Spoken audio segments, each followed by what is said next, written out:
Hiroshima and Nagasaki. On 6 August 1945, an atomic bomb was dropped on Hiroshima by US Air Forces. This was the first time a nuclear weapon had ever been used. The fire created by the bomb destroyed 13 square kilometers of the city, and those dead as a result numbered up to 180,000. 3 days later, a second atomic bomb was dropped on the city of Nagasaki, killing between 50,000 and 100,000 people. The impact of the bombing on Hiroshima. Hiroshima stands on a flat river delta with few hills or natural features to limit the blast. The bomb was dropped on the city center, an area crowded with wooden residential structures and places of business. These factors meant that the death toll and destruction in Hiroshima was particularly high. The firestorm in Hiroshima destroyed 13 square kilometers of the city. Almost 63% of the buildings in Hiroshima were completely destroyed and many more were damaged. In total, 92% of the structures in the city were either destroyed or damaged by the blast and fire. Estimates of total deaths in Hiroshima have generally ranged between 100,000 and 180,000 out of a population of 350,000. Tens of thousands died immediately and many more in the days and months that followed. The impact of the bombing on Nagasaki.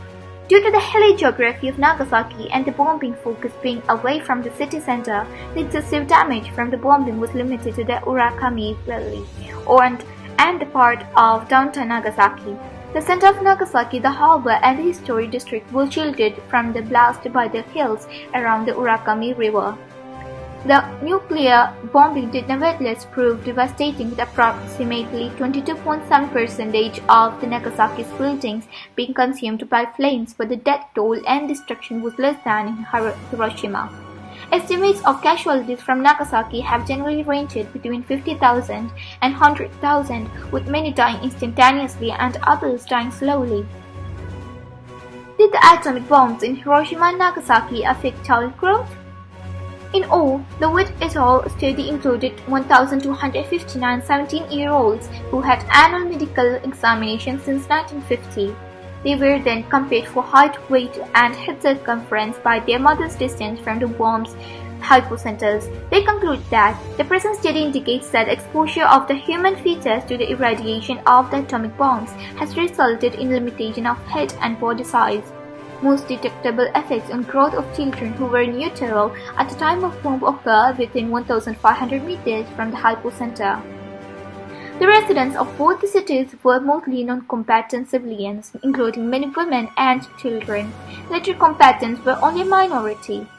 Citizens were suddenly thrown into firestorms at home, factories and schools, on open roads or on ground, in automobiles and trams, and in city offices, etc. Many survivors spent the night on the road or the ground. Subsequently, many severely injured victims were forced to remain where they survived the first strike without being provided any meaningful medical treatment. Most of them died there. This is a picture of the second morning of Nagasaki bombing.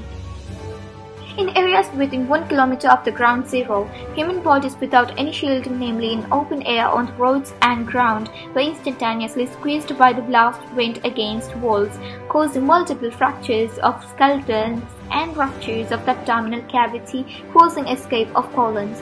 Many people in open roads and grounds were carbonized by the direct effect of heat rays within 1.0 kilometer from the ground zero. This is the picture of body effects by heat rays and fire burn. In 3 months after the bombing, these deep skin flash burns began to heal. However, with tissue being regenerated, keloid was quite often formed as shown. It was characterized by marked thickening of the wounds, sometimes resembling cancerous proliferation of the skin. This is a picture of keloid formation after a severe flash burn by heat rays.